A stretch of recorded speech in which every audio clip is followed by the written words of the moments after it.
सबसे पहले आप सब जानते हैं जब आप इस बिजनेस के अंदर आते हैं, आपसे किसी एजुकेशन के लिए आपसे नहीं पूछा जाता। आपसे ये नहीं पूछा जाता आप कितने पढ़े लिखे हैं, आपने कभी स्कूल गए हैं या नहीं गए हैं, क्या आप अपने सिग्नेचर्स कर सकते हैं या नहीं कर सकते।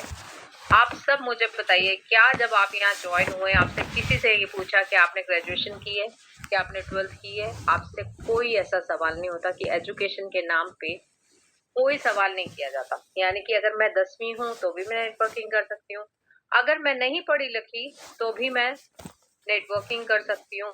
यानी कि सिंपल सी चीज में अगर मैं बोलूँ कि पढ़ाई लिखाई नहीं भी की, भगवान ने एक बहुत अच्छी चीज दी है, वो है हमारी जुबान। क्या मैं बोल सकती हूँ? तो आंसर इज यस। और आपको आज मैं एक चीज और बताती हूँ। जब नेटवर्क मार्केटिंग शुरू हुई थी, इसको सबसे पहले जिन्होंने ज्वाइन किया था वो फीमेल्स ही थी। ज्यादा फीमेल्स क्यों जुड़ी? क्यों उन्हें लगता था सुबह 10-11 बजे अब बच्चों को भी भेज दिया स्कूल, हस्बैंड भी चले गए, खाली बैठे हैं तो कुछ तो करें। तो आप बिलीव कीजिए, लेडीज ने जल्दी से इसको ऑप्ट किया था। जब लेडीज ने ऑप्ट किया और उसमें कुछ लेडीज सक्सेसफुल हुई, तो आप बिलीव करिए मेल्स को भी लगा कि इसको ज्वाइन कर लेना चाहिए। तो संख्या की बात करूंगी ना, तो 45% महिलाएं होती हैं जो सबसे पहले नेटवर्किंग में आती हैं। तो सच में क्योंकि बिजनेस में कुछ खास है तो वो महिलाएं जानती है, हमसे कभी एजुकेशन के लिए नहीं पूछा गया। बट यहाँ एजुकेशन की अगर बात करूँ तो यहाँ आपको एजुकेशन दी जाती। जो आज आप अभी सेशन अटेंड कर रहे हैं, ये भी एक एजुकेशन का ही पार्ट है। जो आप एवरीडे 7 PM पे ट्रेनिंग्स कर रहे हैं, मॉर्निंग में 12:15 बजे ट्रेनिंग्स हो रही है, आफ्टरनून के टाइम में, वो सब ट्रेनिंग से क्या हो रहा है? हमारी एजुकेशन ही हो रही है। यानी कि हमें ये बताया जा रहा है कि हम नेटवर्किंग को किस तरह से करें। जब ये हो रहा है तो यानी कि मैं कहीं ना कहीं सीख रही हूँ चीजों को। स्कूल में भी हम जाते हैं तो टीचर हमें पढ़ाती है, कुछ बच्चे बहुत अव्वल नंबरों से पास होते हैं और कुछ बच्चे फेल भी होते हैं। यानी कि कोई ना कोई बच्चे ऐसे भी होते हैं जिनकी एजुकेशन में कहीं ना कहीं थोड़ा सा कमी होती है, वो उतना बेहतर नहीं कर पाते। इसीलिए जब बच्चा फर्स्ट आता है और जिसका बच्चा लास्ट आता है, वो पेरेंट हमेशा क्या बोलता है, देखा उसके नंबर कितने आए, देखा वो कितना अच्छा पढ़ गया, तुम नहीं कर सकते थे क्या? जी हाँ, ऐसा कुछ नहीं है। नेटवर्किंग हर इंसान, हर बंदा कर सकता है। यानी कि सबसे पहले आपसे कोई डिग्री नहीं मांगी जा रही, किसी तरह से आपसे एजुकेशन के लिए नहीं पूछा जा रहा, तो नेटवर्किंग करने का तो सबसे बड़ा कारण हो गया ये। मैं इसको ज्वाइन कर सकती हूँ, इसमें जुड़ सकती हूँ। तो मेरा सिंपल सा सबसे पहला उद्देश्य क्या है कि प्लीज, यहाँ एजुकेशन कौन सी मिलती है? ट्रेनिंग्स के माध्यम से आप सीखते हैं, डेमो से आप सीखते हैं, प्लान से आप सीखते हैं। ये सीखना है आपकी लर्निंग, यानी कि आप सीख रहे हैं कहीं ना कहीं, पर आपकी पर्सनल एजुकेशन से यहाँ कोई लेना देना नहीं। तो इसलिए हमें नेटवर्किंग करनी चाहिए। क्या आपको लगता है कि हम बिना एजुकेशन के कोई भी काम कर सकते हैं? तो आपको भी पता है जवाब नेटवर्किंग ही आएगा कि एक ऐसी चीज है जिसको आप हमेशा कर सकते हैं। आपकी एजुकेशन है नहीं है, आप हाउस वाइफ हैं, आप क्या करते हैं, इससे कहीं कंसर्न नहीं है, बट आप इसको ज्वाइन कर सकते हैं। ठीक है, तो चलते हैं आगे, बढ़ते हैं आगे। तो ये हमने बात की एजुकेशन लर्निंग की। अब बात करते हैं नौकरी की। नौकरी में हम सब जानते हैं कि एक ऑफिस का टाइम होता है, यानी कि 10 बजे अगर मुझे ऑफिस पहुंचना है और शाम को फिर मेरी 6 से 7 बजे के बीच में छुट्टी होगी, बीच में आधा घंटा आपको ब्रेक मिलता है आपकी चाय के लिए और खाने के लिए। शाम की एक टी की छोटी सी ब्रेक होती है 5-10 मिनट की। हर ऑफिस की रूटीन की अगर बात करूं तो इसी तरह की होती है। यानी कि जब हम नौकरी करते हैं, कहीं ना कहीं हमें 10 बजे वहां पहुंचना ही होता है, और अगर गलती से लेट हो गए तो फिर सुनो ताने अब बॉस के। कभी टाइम से आते हो, चाहे आप महीने में 20 दिन टाइम से गए और एक ही दिन लेट हुए हैं, तब भी आपको तुरंत सुनने को मिल जाता है। यानी कि 10 से 10:15 हुए तो अब बॉस की डांट शुरू। बॉस नहीं तो आपका सीनियर आप पे भड़क जाता है। अब आप तो 10 मिनट लेट गए थे या 15 मिनट लेट गए थे, शाम को क्या करते हैं, आधा घंटा फालतू बिठाते हैं क्योंकि आप सुबह लेट आए थे। और नौकरी की बात करो, मुझे बताओ कौन सी जॉब ऐसी है जो आपको इतना इंक्रीमेंट दे दे कि वो आपको ऐसा बोले कि 3 से 5 साल में हम आपकी सैलरी को डबल कर देंगे? तो आंसर इज नो। यहाँ पे भी जवाब है नहीं। आप सब जानते हैं जॉब्स के अंदर इस तरह से चीजें नहीं होती। आपकी सैलरी हाइक होती है तो कितनी, मैक्सिमम। और आपसे यहाँ एक सवाल और मेरा, कि अगर हम एजुकेशन ले रहे हैं, एजुकेशन नहीं है, 12वीं पढ़ी हुई हूँ मैं, आप मुझे बताओ मेरी जॉब की सैलरी क्या होगी, जरा मैसेज में लिख के बताओ। मैं सिर्फ 12th हूँ और कहीं नौकरी करने जा रही हूँ, तो आप मुझे चैट बॉक्स में ये बताएं कि मेरी सैलरी क्या होगी। मैं आप सबसे जानना चाहती हूँ कि आप क्या सोचते हैं कितनी की सैलरी होगी उस टाइम पे अगर मैं जॉब पे जाऊँ। मैं आज चैट बॉक्स में जा रही हूँ आपके मैसेजेस पढ़ने। Good evening, good evening. कोई बताएगा 12वीं पास इंसान कितना कमा लेता है? अभी तो आया 8 से 10,000, 15,000, 12,000। बहुत अच्छे आंसर है, बहुत अच्छे आंसर है। ऑलमोस्ट अगर बात करूं तो बिल्कुल आपकी बात से सहमत हूँ। 12, 10 से 15 में कहीं पे भी सैलरी हो सकती है। और उसके बाद अब मैं ये सवाल करूं कि अगर मैं 50 इयर्स प्लस हूँ, अगला सवाल आप ही लोगों से है फिर से, अगर मैं 50 साल से ज्यादा की उम्र में हूँ तो मुझे क्या सैलरी मिलेगी? 12वीं ही पढ़ी हुई हूँ पर 50 साल से ज्यादा हो चुकी हूँ, क्या मुझे जॉब मिलेगी? पहले तो आपसे सवाल ये। शौकत अली जी कह रहे मिलेगी नहीं, रेशु जी कह रही है 10,000 तक तो मिल ही जाएगी।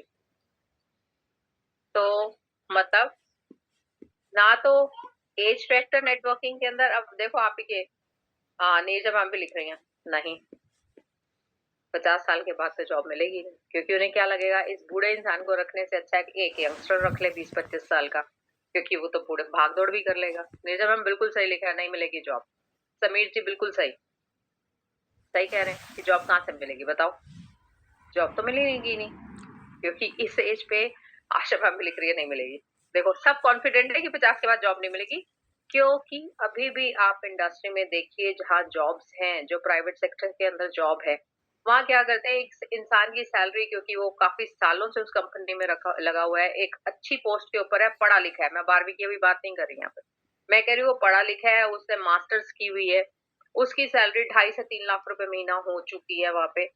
आपको क्या लगता है कि वो 2.5-3 लाख कब तक कमा सकता है? जब तक वो अच्छे से काम कर रहा है, वो भाग दौड़ कर रहा है। नहीं तो सबके पास एक ऑप्शन खुल जाती है आजकल, जब भी कोई नया इंसान फील्ड में उतरता है और सेम एजुकेशन से होता है, मान लेते हैं एक इंसान ने एमबीए की है, जिसकी उम्र है अभी 28 साल, एक्सपीरियंस उसका अभी नहीं है ज्यादा, बट एक इंसान है जो 50 साल का है, उसने भी एमबीए की है, बट उसके पास एक्सपीरियंस बहुत अच्छा है।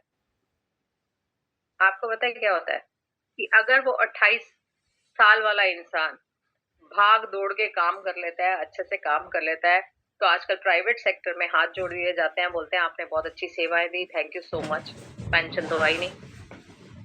क्या आपको लग रहा है नौकरियों में पेंशन है? तो नहीं है। सरकारी नौकरी में हम जितने भी बैठे हुए हैं, कितने इंसान है, कितने इंसान की फैमिली में से 2-2, 4-4 लोग जो उनसे सैलरी तो ले रहे हैं, बट वो गवर्नमेंट सर्वेंट्स है। सरकारी नौकरियां अब मिलनी आसान नहीं, ठीक है। और जब जॉब्स नहीं तो हमें डायरेक्ट सेलिंग में आ जाना चाहिए, यानी कि हमें नेटवर्क मार्केटिंग को ज्वाइन कर लेना चाहिए। और बिलीव कीजिए जिस तरह से ये इंडस्ट्री ग्रो कर रही है, जिस तरह से इसकी ग्रोथ चल रही है, ये इतना ज्यादा बढ़ जाएगी इंडस्ट्री, और जो लोग अभी इसके अंदर आ जाएंगे, यानी कि अभी जो काम कर रहे होंगे, वो देखते जाएं उनकी ग्रोथ कैसी होगी। अगले 1 साल की ग्रोथ अपनी खुद चेक करिएगा कि जिस लेवल से आप आए थे, जहां से भी आप जुड़े थे, वहां से लेकर अपनी जिंदगी का 3 साल यहाँ लगाइए। पर 3 साल ऐसे नहीं, मैंने आज आईडी लगा दी, अब मैं घर बैठती हूँ, फिर 3 साल बाद आके ना प्रीति मैम से पूछेंगे प्रीति मैम क्या बना, तो जवाब होगा जीरो, क्योंकि आपने मेहनत नहीं की, आपने नेटवर्किंग के रूल्स को फॉलो नहीं किया, आपने अपने अपलाइन की नहीं सुनी। अब आप सोचो कि आईडी लगाने के बाद अगर हम काम ही नहीं करेंगे, और मैं ऐसा ही बोलूं कि जॉब में जॉब ज्वाइन करें और जाए ना, तो क्या सैलरी मिलेगी? तो आंसर है नो। कौन देगा सैलरी जब आप जाओगे ही नहीं? तो कोई बॉस ऐसा है जो बड़े प्यार से बोले कि बेटा कोई बात नहीं, तुमने जॉब ज्वाइन की थी, एक दिन तुम आए, अब 1 महीना तुम नहीं भी आए, बाकी के 30 दिन नहीं आए या 29 दिन नहीं आए, अब सैलरी ले लो?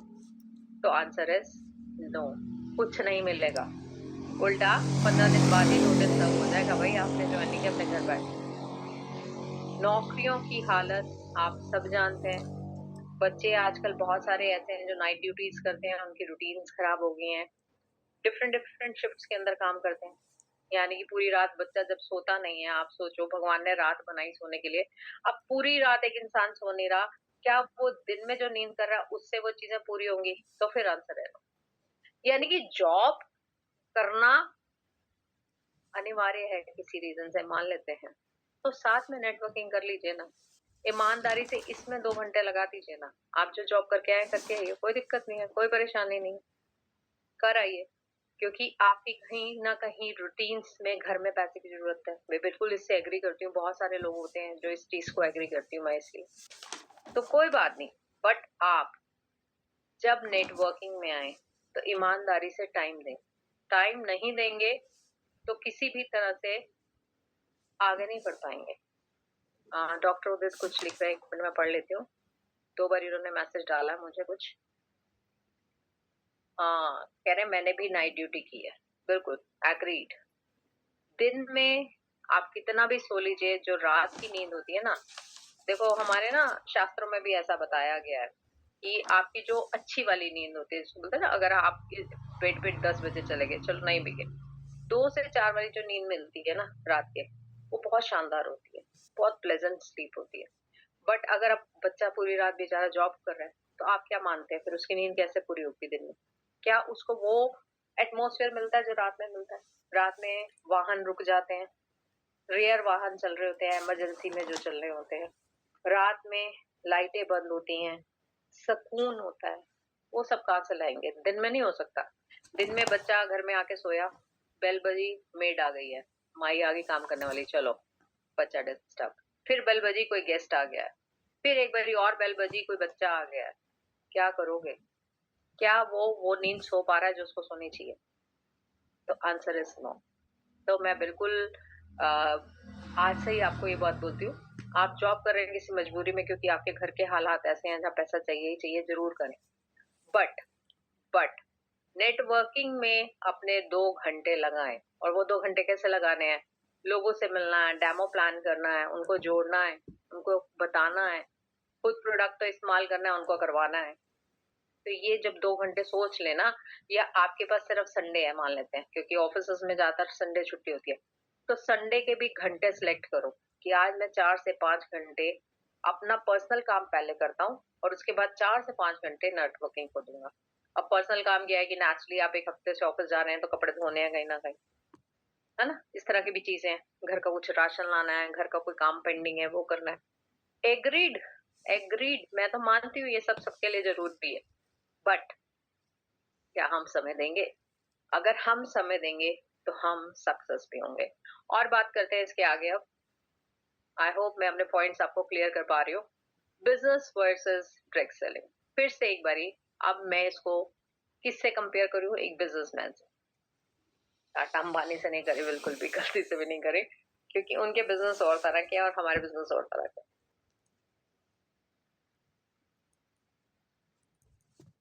यानी कि बिजनेस कैसा, अब मैं बिजनेस बताती हूँ कैसा।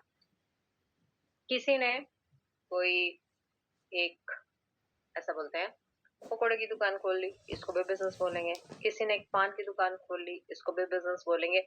और एक अच्छा बिजनेस और डिस्कस करती हूँ, डॉक्टर का प्रोफेशन, जिसने बहुत साल पढ़ाई करके अपनी डॉक्टरी की अच्छी सी क्लिनिक को खोला है, अच्छा सा नर्सिंग होम बनाया है।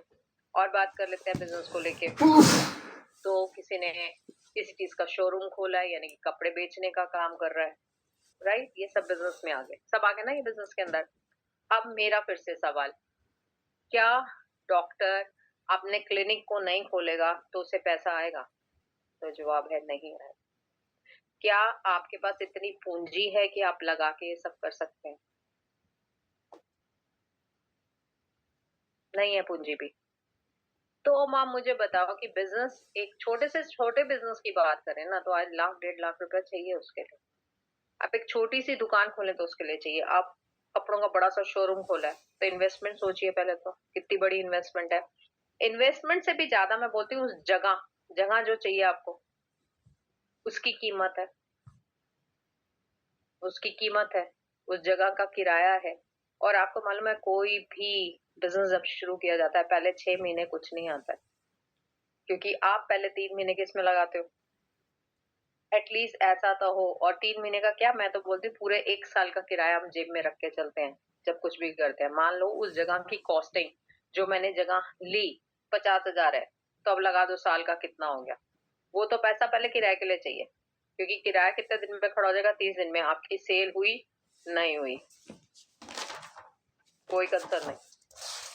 आपकी शोरूम से 2 कपड़े बिके हैं या 4 कपड़े बिके हैं, कोई कंसर्न नहीं। पर अगर आपने वहां 2 एम्प्लॉय हायर किए हुए हैं, यानी कि 2 लोग ऐसे रखे हुए हैं जो आपके कस्टमर को हैंडल कर रहा है, उनकी सैलरीज भी 30 दिन बाद तैयार है, यानी कि आपको उनकी सैलरीज की भी टेंशन है, और खुद जो सुबह से शाम बैठ रहे हैं, यानी कि आप 10 बजे शोरूम जा रहे हैं और रात को 8 बजे 9 बजे घर आ रहे हैं। आप अपनी हालत भी सोच लीजिए, कितने थक जाएंगे पूरे दिन में, कि कहाँ से एनर्जी आएगी। फिर सबसे बड़ी बात क्या होगी, घर में जाने के बाद सारा फ्रस्ट्रेशन घर के लोगों के ऊपर, मम्मी पे, पापा पे, बीवी पे, बच्चे पे, सब पे अच्छे वाला फ्रस्ट्रेशन होगा, क्योंकि आप इतने थक चुके होंगे। अगर वो कोई भी बात करेंगे तो आपका आंसर क्या होगा थकने के बाद? ओहो, छोड़ो यार, कल बात करेंगे, आज मैं बहुत थक गया। ऐसा ही एटीट्यूड होगा। छोड़ो भाई, बहुत सिर में दर्द है, रहने दो, खाना वाना देना है 2 को, नहीं तो मैं सोने चला, क्योंकि अगले दिन फिर सुबह 10 बजे पहुंचना है अपने शोरूम पे। तो एग्जैक्टली मेरा कहने का मतलब ये है, बिजनेस में भी आप ये जरूर पाएंगे कि गलती से डॉक्टर ने अपना क्लिनिक नहीं खोला तो पेशेंट नहीं आएगा। डॉक्टर का भी पेशेंट कब आएगा? जब उसका क्लिनिक खुलेगा। यानी कि डॉक्टर के लिए भी क्या रिस्पॉन्सिबिलिटी होगी कि वो आएगा, 2-3 घंटे बैठेगा तो उसके पेशेंट्स आएंगे। उसके लिए भी तो ये एक फाइनल हो गया ना कि उसको भी टाइम देना है। टाइम नहीं है तो कस्टमर नहीं है, ये हर एक के लिए। यानी कि डॉक्टर के पास पेशेंट नहीं है और दुकान वाले के पास कस्टमर नहीं है, पर उसको बैठना पड़ेगा। सुबह 10 बजे से लेकर रात के 8 बजे तक एक भी कस्टमर नहीं आया ना, तो भी उसे बैठना पड़ेगा, क्योंकि एकदम से कोई भी चीज नहीं चलती। और जब चलानी है तो बिजनेस के लिए आपको पहले लाखों रुपया चाहिए, आपको पैसा चाहिए, तभी आप कर पाएंगे, अदरवाइज आप नहीं कर पाएंगे। तो फिर ऐसे में क्या करें? आ जाओ ना नेटवर्किंग में, क्या पैसा लगता है, चलो बात करते हैं।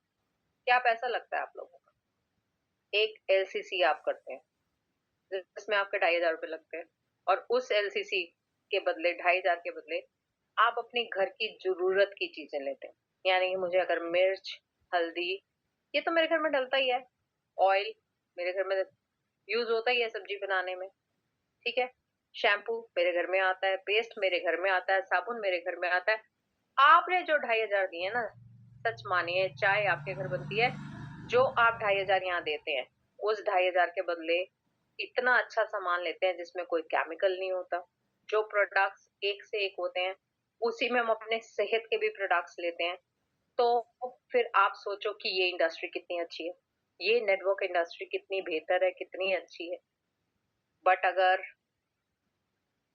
बिजनेस करना है तो पहले बहुत सारी पूंजी लेके आइए, और नेटवर्किंग करनी है, यानी कि गैलवे के अंदर सक्सेस होना है, तो सिंपली कुछ नहीं, बस आइए, एलसीसी कीजिए, खुद प्रोडक्ट इस्तेमाल करें, उसके बाद लोगों को प्रोडक्ट इस्तेमाल कराएं। यानी कि अभी पीछे जब बात हो रही थी तो एक ट्रेनिंग आप लोगों ने शॉर्ट वाली अटेंड की थी, जहाँ हरप्रीत जी ने ही बोला था, शो द प्लान को कंटिन्यू रखो। यस, अगर सक्सेस होना है तो ये एक मंत्रा है जो आपको करना ही है, डेमो किट लेके निकलना है, लोगों से मिलना है, लोगों को बताना है कि आपके प्रोडक्ट्स कितने शानदार हैं। आप गैलवे से वो सब अचीव कर सकते हो जो आप करना चाहते हो, बस ठानना जरूरी है। जी हाँ, ठानना जरूरी है कि मुझे ये करना है। तो बढ़ते हैं आगे कि बिजनेस वर्सेस डायरेक्ट सेलिंग का आपको मैंने कंपैरिजन बताया। अब बात करते हैं अपलाइन सपोर्ट। चलिए, अब मैं आपसे बड़ा मजेदार सवाल करने वाली हूँ फिर से, और आप लोग मुझे फिर से चैट बॉक्स में लिख के बताना। आप मुझे बताएं, जब आप लेट हो जाते हैं ऑफिस के लिए, तो क्या होता है, आपका सीनियर आपको सपोर्ट करता है बॉस से बचाने में, या आपको डांट लगाने में हेल्प करता है? आप लोग बताओ कि ऑफिस जाने में मैं लेट हो गई हूँ, क्या मेरा सीनियर मुझे बचाएगा या डांटेगा? आया एक आंसर, बॉस टर्मिनेट कर देता है। क्या आंसर है, वाह, बॉस टर्मिनेट ही कर देगा सीधा। नहीं नहीं, वार्निंग दिए बिना नहीं करेगा, बिना वार्निंग के नहीं करेगा। मैं और पढ़ती हूँ और किसके आंसर आए हैं। ओके, नहीं नहीं नहीं, जब तक है तब तक एक्टिव। ओके, बहुत सारे जवाब है यहाँ। डांट लगाने में लगेगा, बिल्कुल सही। चापलूसी करते रहो। मतलब कितने टफ टफ काम बता रहे हो ना आप लोग, चापलूसी करो तो नहीं डांटेगा। सही बात है भाई, दिन रात है आप ही सब कुछ है, ऐसे वाला। बट यहाँ जब आप नेटवर्किंग में आ जाते हैं तो आपके पास एक सबसे अच्छा सपोर्ट होता है जो होता है अपलाइन। आपकी अपलाइन हमेशा आपके लिए तैयार रहती है, हमेशा आपको सपोर्ट करती है, कभी भी आपसे नाराज नहीं होती है। आप गलती भी करते हैं तो भी वो आपको प्यार से समझाती है। कभी किसी अपलाइन ने अगर किसी को डांटा है तो अपने आप को खुशकिस्मत समझ लेना कि आपको डांट पीटी है अपने अपलाइन से। क्यों? क्योंकि वो आपके भले के लिए बोल रहे हैं, आपके बुरे के लिए नहीं। और यही एक ऐसी इंडस्ट्री है जहाँ आपकी हार्टलाइन, जहाँ आपकी अपलाइन आपको सपोर्ट करने को तैयार रहती है। आपका रिश्ता इतना अच्छा बन जाता है, आप पाते हैं कि आप एक आवाज लगाते हैं भगे चले आते हैं, सारी दुनिया छोड़ के भगे चले आएंगे आपके अपलाइन। आप बोलो तो सही एक बारी, आपका रिश्ता इतना मजबूत हो जाता है, आपकी हार्ट लाइन्स आपके बिल्कुल साथ जुड़ जाती हैं। आप सोचो एक ऐसा बिजनेस जहाँ अपलाइन ये कह रहा है कि भाई मेरा 1 लाख का चेक हो गया, तुम्हारा क्यों नहीं हो रहा, क्यों नहीं हो रहा, क्यों नहीं हो रहा, लगा आपको खींच रहे हो। आपको लगातार गाइड कर रहा है, किस चीज के लिए? भाई मीटिंग्स कर लो, भाई मुझे लोगों से मिलवा दो अगर तुमसे नहीं हो रहा तो मैं मिल आता हूँ तुम्हारी जगह। आप बताओ कौन सी इंडस्ट्री है ऐसी जहां आपका अपलाइन यानी कि आपका बॉस आपको सपोर्ट करता है। बिल्कुल सही कहा था, जहां तक चापलूसी करोगे वहां तक वो, पर फिर भी चापलूसी करने के बाद वो इतने होशियार होते हैं कि अगर आप गलतियां कर रहे हैं तो उनकी नजर में होती हैं। और यहाँ तो हम अपनी अपलाइन से ही नाराज हो जाते हैं, सबसे बड़ा अच्छा काम कर देते हैं हम लोग कुछ करे ना करे उनसे नाराज हो जाते हैं। सर मैंने आपको ऐसे कहा था, या मैम मैंने आपको ऐसा कहा था, आपने ऐसा नहीं किया, मैं तो अब आपसे मेरे को नहीं आपसे बात करनी, अब हो जाओ नाराज। बहाना मिल गया आज तो पूरा नाराजगी दिखाने का। तब भी आपकी नाराजगी के बाद आपका अपलाइन क्या करता है आप सब जानते हैं, वो आपको फिर समझाता है नहीं कोई बात नहीं, अब ऐसा हो गया, मैं कहीं फंस गया, पर मैं पक्का, आप इस दिन रखो। अब नाराजगी किस बात पे होती है कि घर में रख लिया मीटिंग और अपलाइन को कर लिया इनवाइट, ठीक है, और अपलाइन के घर पे कुछ प्रॉब्लम होगी, वो नहीं आ पाए किसी कारण से, उन्होंने आपको फोन करके भी बता दिया कि मेरे ऐसे दिक्कत हो गई है, मैं नहीं आ पा रहा, बट हम तो नाराज, हमें उनकी दिक्कत नहीं दिख रही। क्यों देखे उनकी दिक्कत? हमने बुलाया था ना, उन्हें आना चाहिए था। अब नाराजगी तो ये है, किस बात की नाराजगी है ये? अगर वो 10 बारी में 1 बारी नहीं आए तो नाराज हो जाओ, गलत बात है, फिर यहाँ हम गलत है। आपके पास वो 8 बारी आए और 2 बारी नहीं आए, अब ये दोनों बारी ना पक्का है नाराज। और किस बात से और नाराज होते हैं हम और इस बात से नाराज होते हैं, अपलाइन के पास ढेर सारी लाइन है, 16 लोग हैं उसकी फ्रंट के अंदर, ठीक है, मैं कहती चलो 10 ही है, 6 ही है, अब उसने तो 6 के 6 देखने हैं ना, 6 के 6 को बैलेंस करना अपलाइन में, राइट? ऐसे ही होता ना, वो बैलेंस करते हैं सबको। अगर वो चाहते हैं आपकी सक्सेस हो तो वो दूसरे वाले की भी चाहते हैं, वो तीसरे की भी चाहते हैं, वो चौथे की भी चाहते हैं, वो पांचवे की भी चाहते हैं, वो छठे की भी चाहते हैं, उनको सबकी सक्सेस चाहिए, सिर्फ आप ही की थोड़ी चाहिए। और गलती से अपलाइन कहीं गया है और मैजिक होता है, एक और मैजिक होता है, अपलाइन ने वो 6वें वाले, एक पहले वाले के उससे मीटिंग कर ली, पर अब वो 5वें वाले के पास गया मीटिंग करने, वो जैसे फोटो डाल, अच्छा मेरी तो एक ही की उसकी 2 कर दी, चलो नाराज, आज नाराज हो जाते हैं अपने अपलाइन से। कितने अच्छे अच्छे बहाने होते हैं नाराज होने के। और अपलाइन क्या कर रहा होता है, आपको सपोर्ट कर रहा होता है, हर तरह से सपोर्ट कर रहा होता है, बट वो सपोर्ट हमें दिखता ही नहीं। मजे की बात है, हमें किसी को नहीं दिखता, सबको ही नहीं दिखता, तो हमारे पास एक अच्छा नाराजगी का बहाना हो जाता है। बट सच्चाई में आपका अपलाइन आपका भला चाहता है, कभी भी आपका बुरा नहीं चाहता, कोई भी अपलाइन होता है कभी बुरा नहीं चाहता वो हमेशा। क्योंकि मैं अपने बिगिनिंग के डेज जब याद करती हूँ तो हम लोग एक एक्स कंपनी में मैं करण सर साथ ही थे, तो मैं सर को जब भी बोलती थी ना, अच्छा ठीक है मैं गेस्ट से मिलवाती हूँ, सर आते थे और 2 3 4 बारी मैंने बेइज्जती करवा ली अपनी कि मेरा एक गेस्ट नहीं आया। अब आप सोचो कोई इंसान 2 3 बारी आपके घर आ रहा है, जब जब आप बोल रहे हो तब तब, और आपका गेस्ट नहीं आ रहा, तो क्या आपसे अपलाइन नाराज होता है? वो मुझे पता क्या बोल के जाते थे हर बारी, मैम टेंशन नहीं लो, अगली बारी पक्के 2 गेस्ट आ जाएंगे आपके, टेंशन नहीं लो। आपने कितने फोन किए थे? सर 5 किए थे, पांचों ने आपसे वो नहीं किया? नहीं किया सर, सबने बोला आएंगे, तब भी नाराजगी नहीं दिखाई। क्या बोला? कोई बात नहीं, अगली बारी। 3 बारी से एक इंसान को मैंने एक गेस्ट को नहीं मिलाया। अब आप सोचो, नाराजगी किसकी होनी चाहिए थी यहाँ? अपलाइन की होनी चाहिए थी ना, गरज सर की मेरे से नाराजगी कि क्या है, हर बारी घर बुला लेते हो और एक बंदा नहीं होता तुम्हारे पास मिलाने के लिए। अब नाराजगी तो यही वाली होनी चाहिए थी, बट फिर भी क्या बोल रहे हैं, कोई बात नहीं, नेक्स्ट टाइम आप फिर ट्राई करो, आप फिर 5 से फोन करो, कोई ना कोई तो आएगा। तो आपको कहीं ना कहीं आपकी अपलाइन हमेशा सपोर्ट कर रही होती है, बट हमें वो सपोर्ट कभी दिखता ही नहीं है एक्चुअली। हमें लगता ही नहीं, हमें लगता है जो है ना, हम सर्वस्व हम ही है, बस मैं ही मैं हूँ, बस। जी नहीं। और कई बार इस इंडस्ट्री में ऐसा भी होता है कि आपका अपलाइन आपका कहीं और चला जाता है, आपको लगता है अब मैं तो अकेला हो गया, मैं तो नाथ ही हो गया। नहीं, आपके पास ऊपर और अपलाइन है।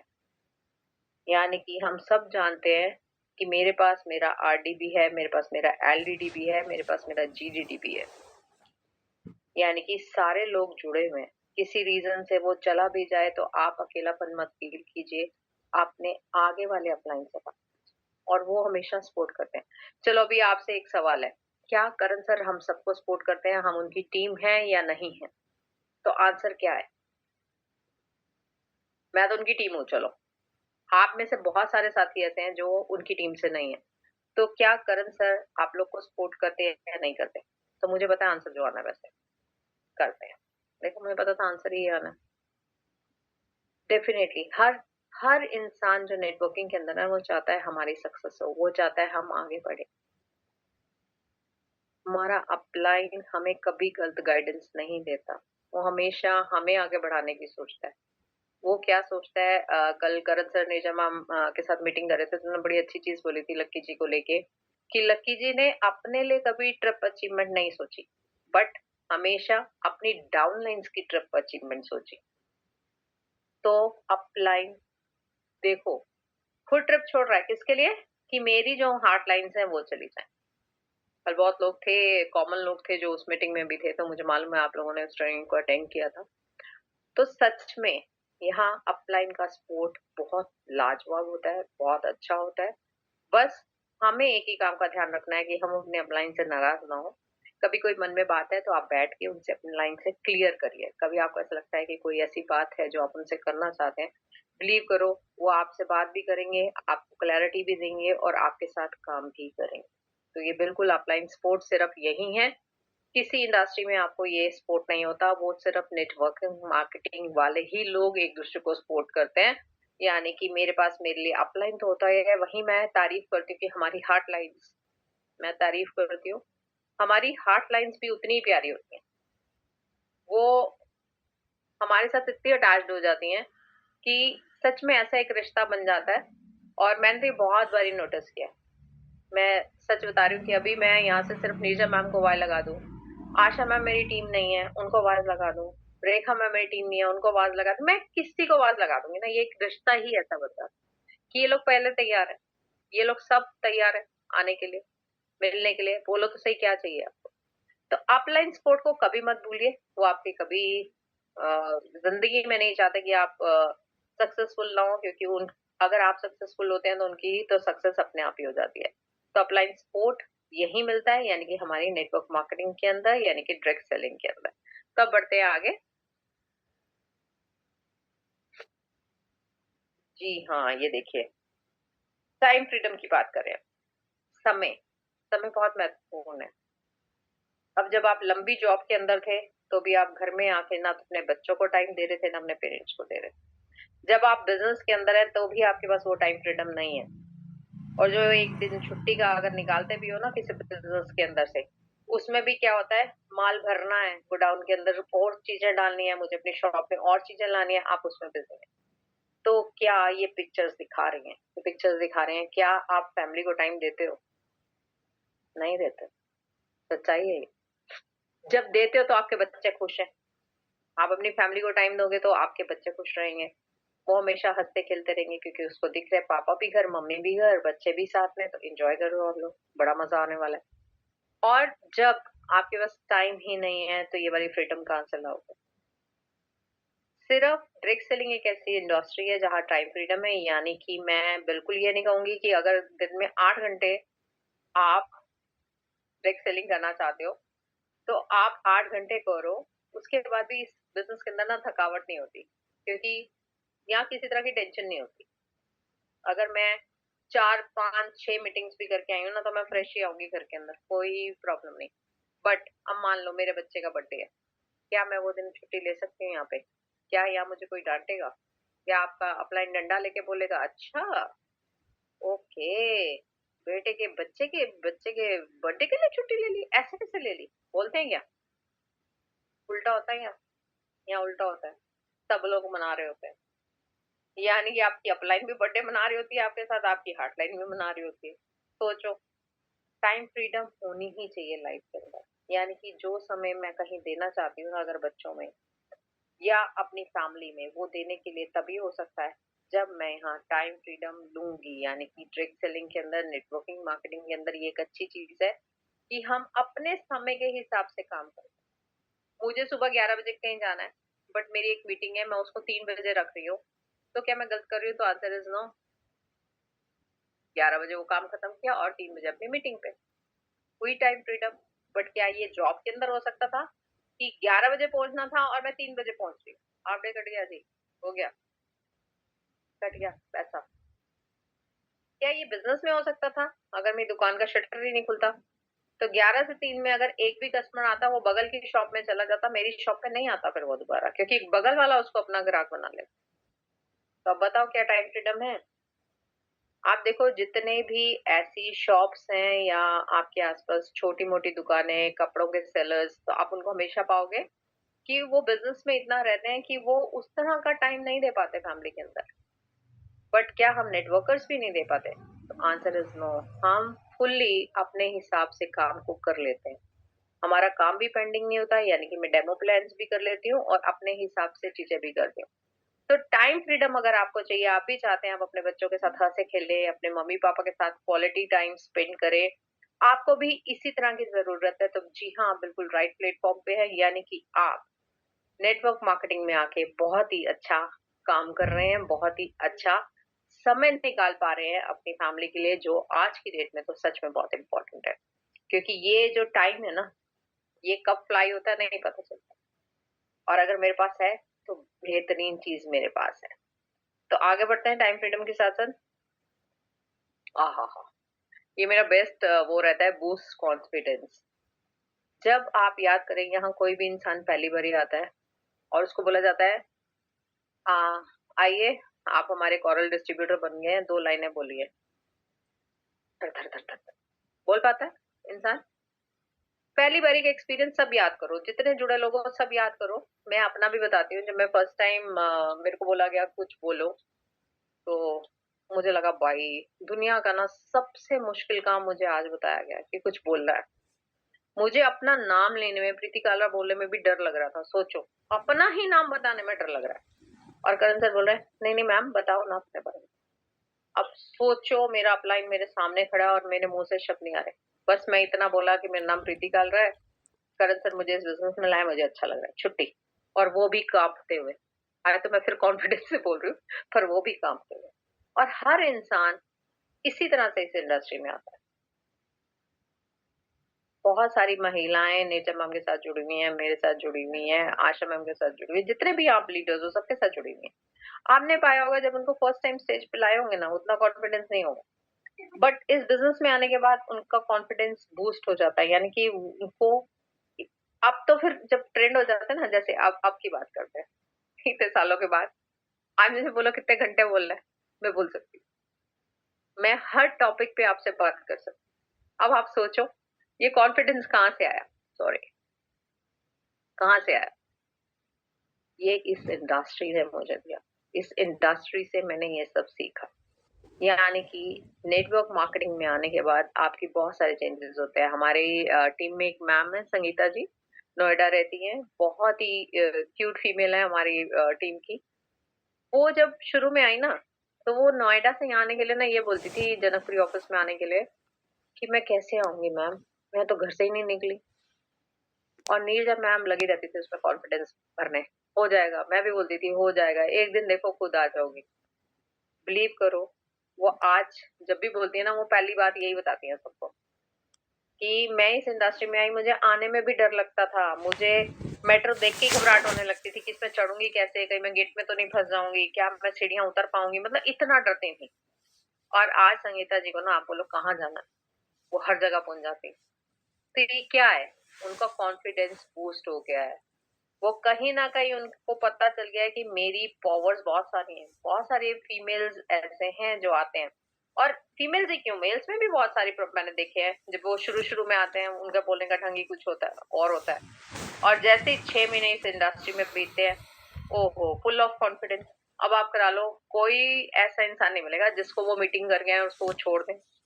चाहे वो 2 प्रोडक्ट उनको यूज़ करने के लिए दे के आएँ, दे के आएँगे पक्का है, 100% है। क्या ये कॉन्फिडेंस बूस्ट कहीं और होता है? आप जॉब्स में जाते हैं, वहाँ तो वैसे ही डरते रहते हैं। अबे सीनियर क्या कह देगा पता नहीं। क्या वो आपको इतनी सारी चीज़ें देते हैं? क्या वहाँ आपको वैसा मान-सम्मान मिलता है जो इस इंडस्ट्री के अंदर मिलता है? आप यहाँ कोई भी लेवल अचीव करते हैं, अभी तो सरबजीत सर ही हमारा recognition program, recharge reward program करते हैं। तो क्या वो मान-सम्मान कहीं और मिलता है?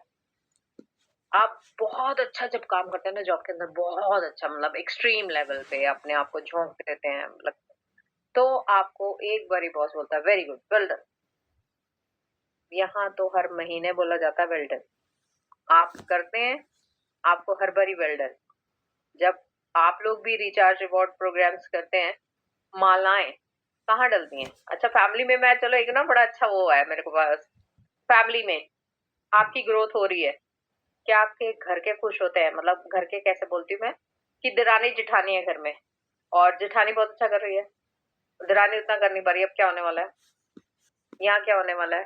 अबे ये कैसे कर रही है? ये तो हाउसवाइफ थी, ये कैसे लग गई? अब वहाँ खुशी नहीं है। बट आप अपनी टीम को सोचो और अपने अपलाइन को सोचो, वो कितने खुश हो रहे हैं। अरे वाह! ये सीडी थी, पीडी हो गई। अरे वाह! ये पीडी थी, ये मास्टर बन गई। यहाँ खुशी हो रही है उस चीज़ की। और कॉन्फिडेंस कैसे बूस्ट हो रहा है जब आप बार-बार, बार-बार स्टेज पे जा रहे हो, आप बार-बार प्रोडक्ट्स को बता रहे हो। हमारे यहाँ बहुत सारे ऐसे लोग होते हैं जो पहली बारी आके कैटलॉग करते हैं, पहली बारी डेमो करते हैं। आप उनके अंदर चेंजेस देखते जाओ। आपको खुद पता चलता जाएगा कि जैसे-जैसे वो पुराने होते जाते हैं, उनका कॉन्फिडेंस लेवल इतना बढ़ जाता है, वो कहते हैं, "अरे! ये भी कोई मुश्किल काम है। मैम बताओ करना क्या है?" पहले वो पेस्ट का डेमो करने से भी डरते हैं, और बाद में वो बोलते हैं, "बोलो करना क्या है? कौन-सा डेमो? कौन-सा प्रोडक्ट? आप नाम तो लो।" अब वो कॉन्फिडेंस इतना आ जाता है, सीखते-सीखते इतना सीख जाते हैं, इतना बढ़िया करने लगते हैं कि जिसका कोई जवाब ही नहीं होता। तो यानी कि कहीं न कहीं मेरी पर्सनैलिटी बदलती चली जाती है। अब बढ़ते हैं आगे।